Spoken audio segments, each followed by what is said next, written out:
Hello, everyone, and welcome along to the latest This is the Music Meets podcast. If you're new to the podcast, please hit that subscribe button so you never miss out on any future episodes. And for episode 89, I'm delighted to be joined by Vida, one of Scotland's great guitar bands that have recently returned to the new music scene after 3 years away with a new lineup, a bag full of tunes, and a renewed spirit to playing and performing.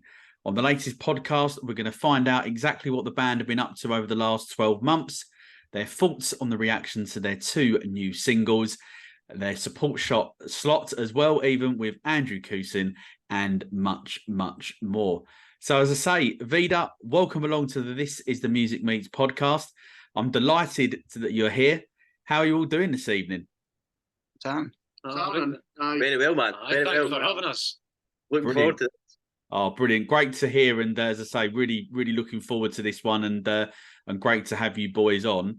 But before we sort of go back, back to 2022, of the end of last year when you sort of come back, let's just go back to kind of like the very, very start for you. What are your earliest musical memories? Earliest musical memories? David Bowie, that's what I got into when I was right young. And then like The Clash and The View and stuff like that. The Lads, Beatles. What about yourselves? Similar. I pretty much grew up at my grand's house listening to the Beatles, Johnny Cash and all the greats. And then the kind of first gig I went to was I seen the Cortinas at the Barrowlands, which was about 15, 16. And I just got a thirst for music since then, so I... Yeah, on the famous bouncy floor there at Barrowlands, right? Oh, it's bouncy. It was very bouncy when we played it as well. It was great. Hopefully back playing that stage at one point, man. Yeah, definitely. For me, my dad surprised me with my first guitar when I was like, I think 7 on Christmas. Electric guitar, a wee black Encore, and it was just like being hooked instantly. You know what I mean? Whether if I was playing guitar or trying to find just a tune to anything random, I listened to every genre of music you could imagine and everything in between, and just for there, I always tried to keep active musically. Yeah, sure. Definitely. I mean, we're all much the same. We've got similar influences, which is obviously why we all really gel well together. But I mean, obviously, I had quite a strange kind of, probably like a lot of 60s stuff, but a bit of Johnny Cash. You know, my granddads were, really big influences on me, my dad as well. And then joined the band, and then after that, we just started making our own music, and that sort of takes over, you know. And as much as you still obviously enjoy listening to other music, we've been writing for so long now that it almost becomes you listen to music to find maybe a new influence or maybe you want to change your sound slightly. So I mean, let's be honest, everybody probably steals people's ideas here and there, right? You know what I mean? Recycle. So I mean, a green future, right?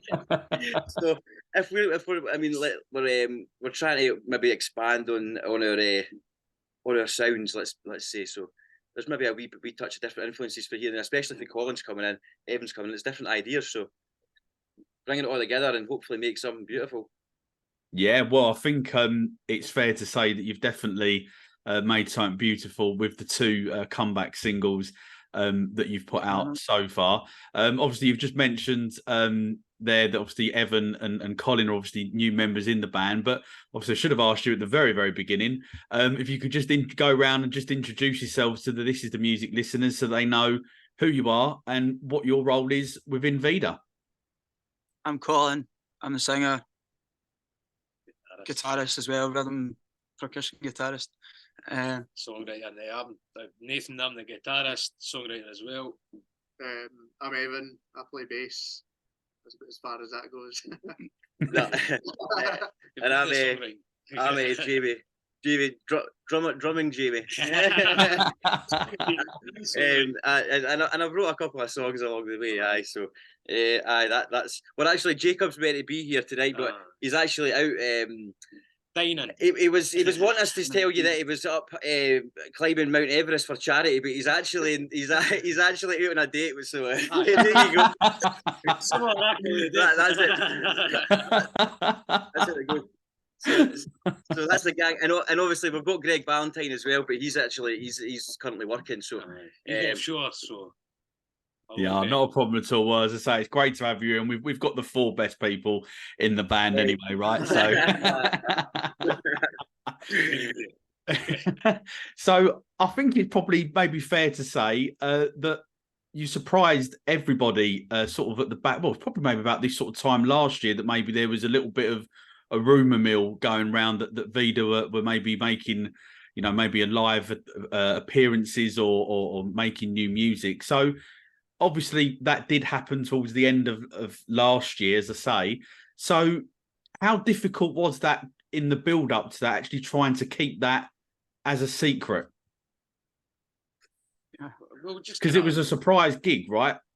Because of the hiatus, we were kind of under wraps anyway. We were kind of in the quiet, in the shadows for a while, so we were quiet regardless, and we had, obviously, when we started the hiatus, we never stopped. We had just basically relocated where our studio was, built a new studio so we could have a recording studio and practice suite, and pretty much made it happen, kept writing.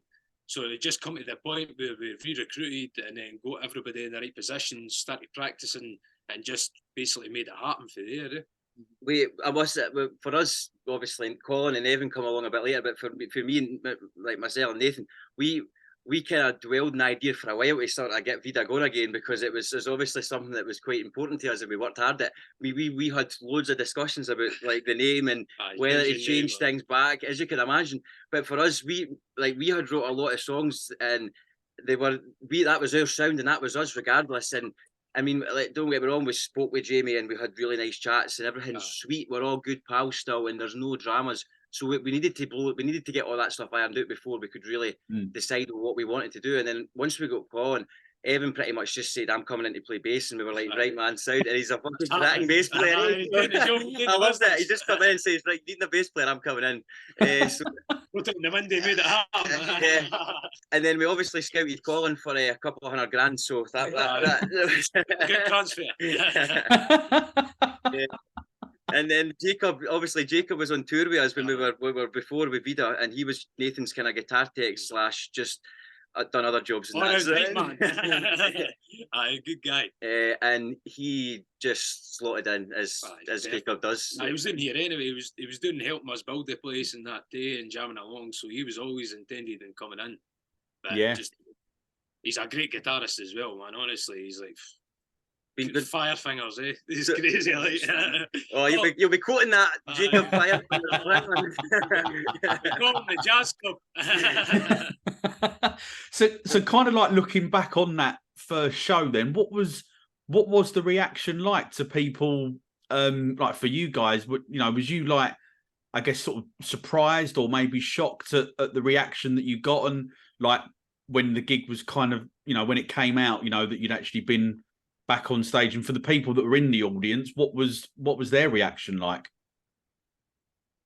It was definitely a bit of a shock for me. Like, I was familiar with the old band and obviously the music, but the kind of level of support right for the start has been surprising. Hearing people, even at that very first secret gig, singing along to like Fade Away and whatever, was definitely more than I expected. Even with Different Storm as well, just released. And then every single is definitely at the gigs we've played in Falkirk. They've been singing a lot of Different Storm, You Tell Me, right for the start, and so it's definitely gone doing good. Like class. It's good to be back doing what we love doing as well. Absolutely. So that's the main thing, just getting us up there and dancing a bit, smiling and making waves. Just gradually build our way up the sort of ladder again. Because we're obviously realistic, and we know we're not going to go back into where we were. We were obviously really. It's all about momentum with the music scene and try to keep a hold of it. It's hard. So for us, it's trying to get that sort of hype about us again, and try to create that with obviously getting people to your gigs and playing good music, sort of thing. Definitely. So, definitely. We were all surprised, but we were all sort of, we're all quite humble guys, you know. So what we get, we always appreciate. So that's the thing. 100%. Yeah, great stuff. And so was there, so I guess when you were obviously getting the band, you know, reforming and getting back together, new music was already on the cards at that point, irrespective of how the gig had gone or the people's reaction. Aye, 100%. Aye.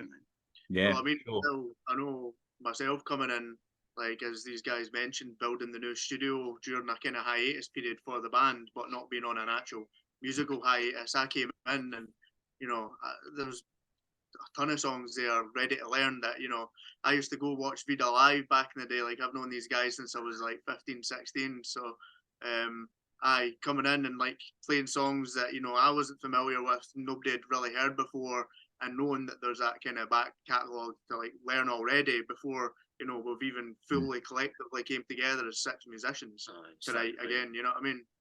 Yeah, sure. So obviously you've put 2 songs out this year. Different Storm was the first of those releases. So kind of like then what was the creative process like for you in terms of, you know, like writing the song and obviously then, you know, actually eventually getting to record it? Well, I had jotted it down through COVID sort of time, and then it was a different kind of song, as they normally are. They sort of start off on acoustic guitar, sitting writing them, and I think I had recorded it onto my GarageBand on my phone, and sort of normally I do that because obviously if I'm playing the drums, it's hard for me to sort of. Can I say he's really good at that, by the way? He's amazing. Done some dancey tracks which are a bit kind of DJ Woodstock. But no, it started off like I say, acoustic guitar, write some lyrics, sort of get a melody, and then once I brought it down and Colin sang it, it was just like that just came a different song then.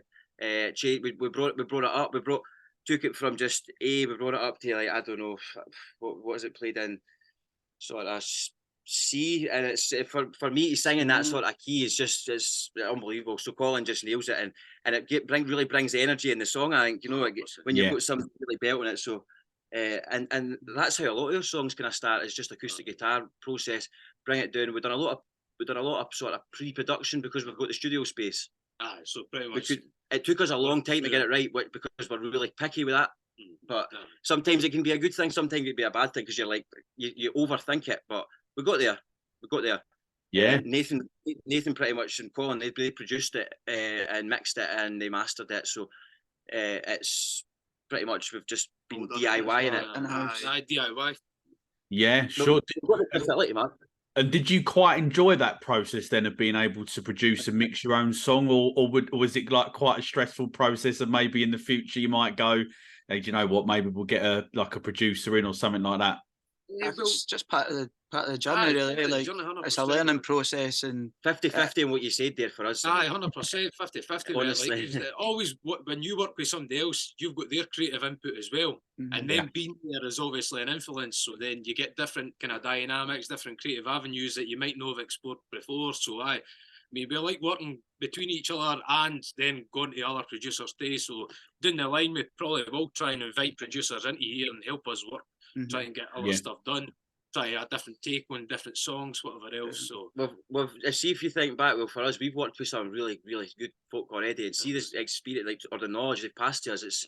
For us, it's obviously we've just been a sponge, and well, Nathan especially, he just remembers all these weird technical stuff that probably maybe I wouldn't, but he obviously he takes it in, and I mean, some of the guys we've worked with and hopefully going to work with in the future as well. So yeah, for sure, man. Yeah, sure. Okay. And obviously then you tell me, it was obviously the most recent of the 2 singles that came out this year, obviously come out in September. So what's your reaction been to the fans' reaction to the new material? Because from what I've seen, everyone's been absolutely buzzing off of it. Blown away again. I think the only analysis we'll say is we tend to find our fans like the more jangly or acoustic-y sound than the kind of rocky or psychedelic. but we like to keep a good mix of that, because that's majority of our influences. So you've got to kind of have the best of both worlds, plus then chuck in a wee bit of jazz and all the rest of it. So A wee bit of jazz. Yeah, surprise on the next single there. Call them jazz notes, eh? It's not a jazz song, it's a jazz note. But no, we're buzzing off it. Like, there's your streams and your numbers. That's the only thing you can base it off at the minute. Obviously, social media is looking good. And obviously, the fact that we're singing at the gig, I mean, I could hear them singing the chorus, which is always a nice thing for us. That's amazing. That's what you do it for, eh? You do it for the enjoyment of the other people and yourself. So it's a win-win. Like Colin says, it's all going well, and we're fairly happy with the response. But we're obviously wanting to get more people. It's try to get folk to hear. That's the problem. Like, there's so many folk probably still don't know about us that we're back out yet. But it's trying to get, you know, things like this. You know, this is what's going to help us. So, it's just getting the word out. You know, the exposure, and you know, just letting as much people hear the music as possible. Like getting it out there and riding whatever algorithms it needs for people to listen to us. Like, that's it. Like, you know how it goes. That's it. Yeah. DIY as well. So no management team and no label or anything backing us. We've just made our own label and wait for it. Eh? So if there's anybody out there want to help us, give us a hand. Absolutely. You heard it here first. And obviously, looking across your socials over the last I don't know, 3 or 4 weeks or so, maybe. It looks like you've obviously been putting the hard grafting down in the studio. So is that, you know, a sign of, you know, new material is in the pipeline? Is that going to be before this year's over, or we may be looking, you know, into 2024? Well, depends how well we will have a song. We'll have a song out 100%. We'll have a new song out by latest February, but I think we might have some ready before then. We'll say that. We've got some planned for February time that we're keeping quiet at the minute, but so there will be something released about that time. But see if we might want to fling another song out and it's ready. Hey, we might fling another one out. So there's no. We've been working on 2 new tracks, so that's what we've been doing at the minute. So, and they're sounding really good. So no plans then for a Christmas song or anything like that this year? Well, you might see someone on TikTok, but not about that marketing, eh? So obviously you've got a fairly busy couple of weeks coming up in terms of live music. So first of all, this Saturday, the 28th of October, you're playing an acoustic sort of stripped back set at HMV in Glasgow. So kind of like then, how's that going to differ from the sort of usual Vida live show? Less effects. Less electric. Less electric effects. Full acoustic guitar. I'm going to play a wee box. We're going to sound, what was it? Mamas and Papas. We're going to go for sort of California Dreaming style with the sort of lyric, with sort harmonies. Of harmonies. We're going to try and make it sound quite sort of musical. Not quite a musical, right? But not musical, but musical. Yeah. But see, because we write it, well, near enough the full set's been wrote on acoustic guitar, so for us stripping it back, it's just how it's not been wrote before it. And we've done it before, like so. You get to see a different side of the songs as well, so it sounds class. So we're looking forward to it. We done a video in King Tut's back, sort of right early doors before we had even sort of mentioned anything. It was just a night you pop in and you play, and there's 6 or 7 acts on. You do a couple of songs, you come off, somebody else goes on, and then you rotate. And we went on, done 4 songs, and we never even says the name. It was just, let's go and play the songs and see how folk feel about it, and it went doing brilliant. So, so that was us, right? And then that, you know, we got the buzz for it after that. Plenty of people. Yeah, sure. You're loving the element of surprise by the sounds of it in terms of the live shows. But also as well, you're obviously going to be supporting Andrew Cousin as well on the 1st of November at St Luke's in Glasgow, which for those if they've never been, it is a fantastic venue. Love being there. Saw Shambolics there just before the original lockdown. What was that, 3 years ago now, whatever it was. But kind of like obviously for you, obviously slightly different show because you're going to be supporting. So kind of like for people that are coming down for the gig, why should they get down there early to catch Vida live? Why should they come and see us? Yeah, why should they get down there early and catch your set? because we're fucking brilliant. You know what, right? I'm hoping that there's a lot of fans there that maybe seen us before that are now really into Andrew Cushion and go, holy shit, that's Vida, and I'm hoping they'd really go for it. So I think I'm hoping, I'm fingers crossed, that we're going to have a really good show. And if the crowd get involved, we'll get them involved, and so it would be 100% worthwhile. I think we're on, what time is it, back at 8 or something like that. So that's more than early. That's if you're not in bed back at 8, then you're. I mean, it's just you shouldn't be. So yeah, you should be there, and you should be there to see Robin Ashcroft as well, because she's brilliant. Man. Yeah, she's got a fantastic voice. Get down to see the full show, because it's for the money they're paying. I mean, Andrew Cushion, his album is unbelievable. So it's going to be a brilliant night of music. I'm really looking forward to it. Obviously, I'm quite friendly with Lee, his manager. We spoke before, and when we got the offer, it was like, oh man, 100%. He's the next big thing. Yeah, he's obviously flying at the minute with his tour, obviously, clearly that he's on at the moment. But for you guys, when you are playing live, have you got like a favourite song that's in your set that you really enjoy playing? All of them, man. Yeah, they're all good. But Tune Out You for me. Tune Out You is the new one, and it's brilliant. Like All My Life as well, though. Yeah, that's like they're all good to play. Fade Away, and we've had to half the set as well. The set's usually an hour long as well. I mean, we've had to strip it back to half an hour, so it's like a what do they call it, a reduced set. No, but like, it's just sort of we've really handpicked the ones that we feel are the really strongest of the songs. So it should be arguably our best like set of songs. I mean, down to opinions, I suppose everybody's a different opinion, because we're obviously trying to bring in new songs and mix them with the older stuff, but some of the new older stuff we're not going to play because it's just we've got a kind of songs that we want to work on, and that's just kind of how it works. But no, 100%. Like we'll get a good mix of tracks in the set. Brilliant, great stuff. So here at This Is The Music, we like to try and shine a light on bands and solo artists like Vida that are trying to establish themselves on the new music scene. So kind of like in 2023, or sort of maybe over the last 12 months, really, what kind of bands or artists have you guys been checking out and listening to?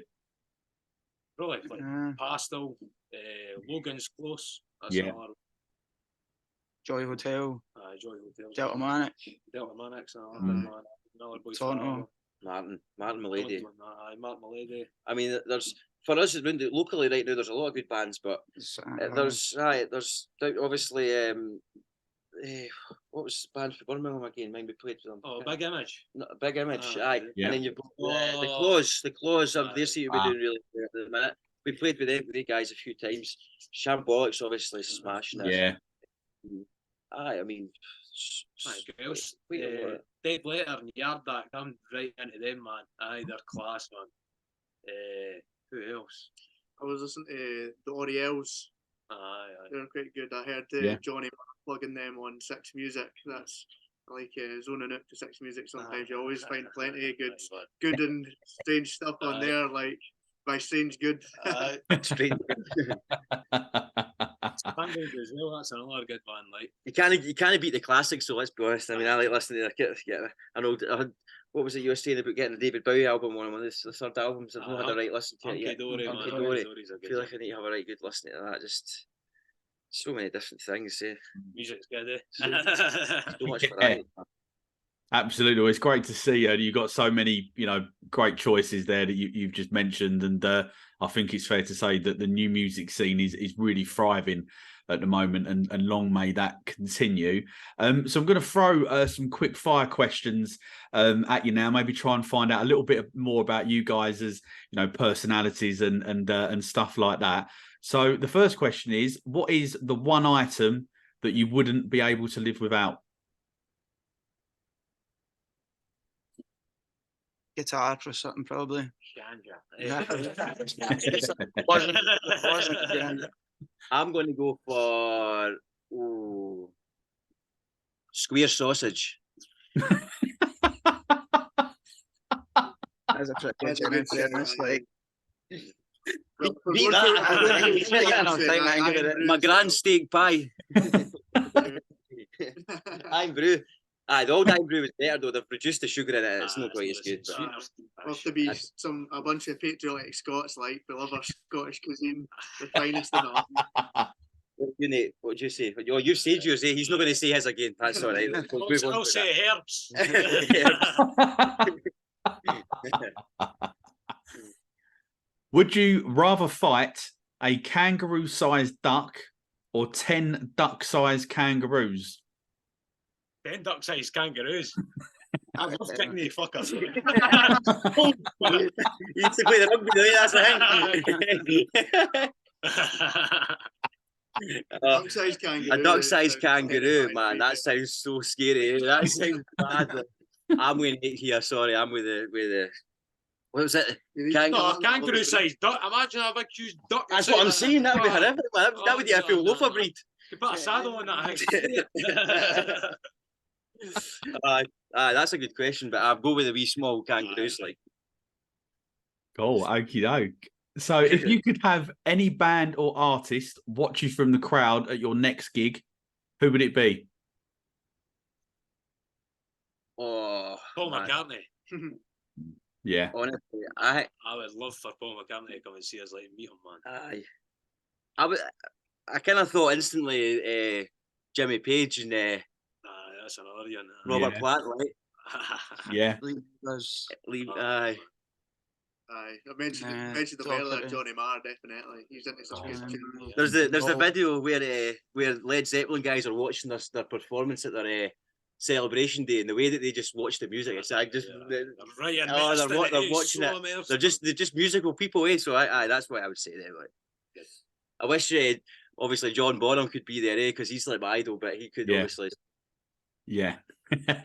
not with us. They like this Wally, didn't they? Enjoyed yourself. What is your favourite musical film or documentary of all time? Like, Oh, thanks. Gotta be- That's good, man. Straight in. favourite band since I was like 15, Brian Jonestown Massacre. Love a bit of Dandy Warhols as well. Anton Newcomb, huge personality. I'd love to see him in one of our crowds, but big Anton, man, what a legend.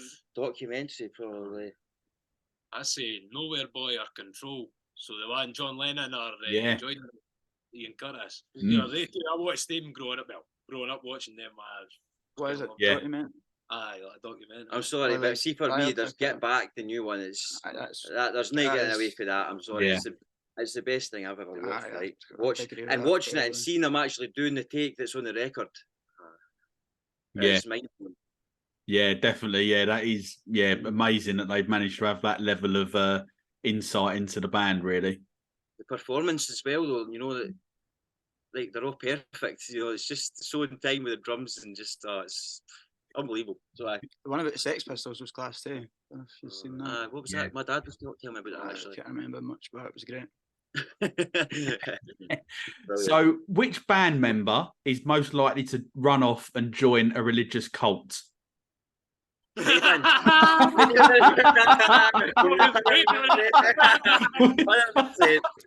He surprises me every time he comes down here. He comes in with water the other night. You know what I mean?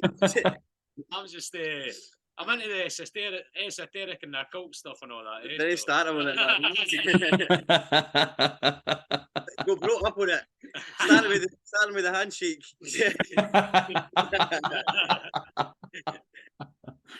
And which band member is always late, be it for sound checks, rehearsals, or band socials? The one that we call him 5 Hour Frankie because he's a late man. Like he's always late. It used to be wee Craig Scobie, the bass player, but we've substituted him in for an even slower version. So I stay the closest as well, which is Jacob's got a really slow heartbeat. He's just runs at slow motion. So great guy though.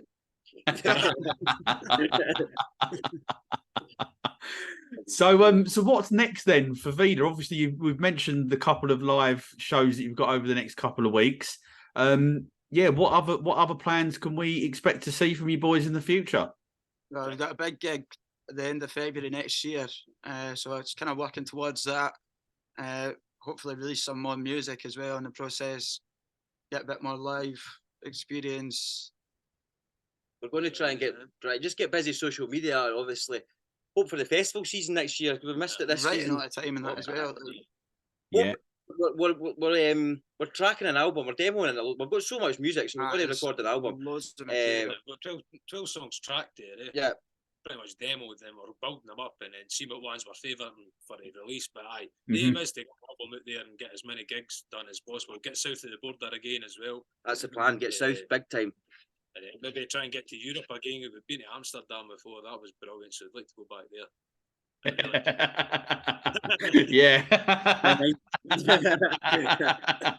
Nothing more needs to be said on that one.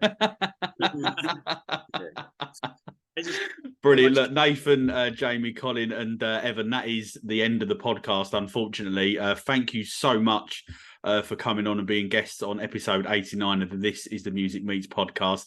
I've had an absolute blast and I've really enjoyed having a little chat with you all this evening. But just before I do let you go, can you let the This Is the Music listeners know the social media platforms that they can find Vida on? So on Facebook, it's We Are Vida. And on all the rest of the socials, it's the Vida Boys pretty much. So if you type in that, what is it? It's got a wee breakdown. Is it? It's got an underscore in between the and Vida Boys, but some of them didn't, some of them do. So you'll find us anyway. Type in the Vida Boys or We Are Vida, and we'll come up. And you'll see us. Perfect. We will put those. Thank you for having us on. This would be brilliant. Appreciate it. By the way, thank you so much for doing what you do, because you're doing a great job getting new music out there and being a champion for it. So we really appreciate that. So thank you. I'm up. Oh, well, thank you very much. And as I said at the beginning, it's great to have you boys back, clearly doing what you love, and that passion for that is coming across. And I'm big fan, so I'm highly delighted that you are back, and thank you as well for your support with what I've been trying to do. As I say, good luck with everything. I'm definitely going to be keeping an eye out on all the exciting stuff that you've got coming up, and hopefully if you do make it back down to London next year, I'll be able to come down and have a couple of beers with you boys as well. More than welcome. More than welcome. And all that leaves me to say is to thank everyone for listening to the latest This Is the Music Meets podcast. Please subscribe so you never miss out on any brand new episodes. And if you're loving the podcast, please subscribe and leave us a 5-star rating and written review, as it really does help us and the bands be discovered. Thanks for listening, and I will see you somewhere down the road.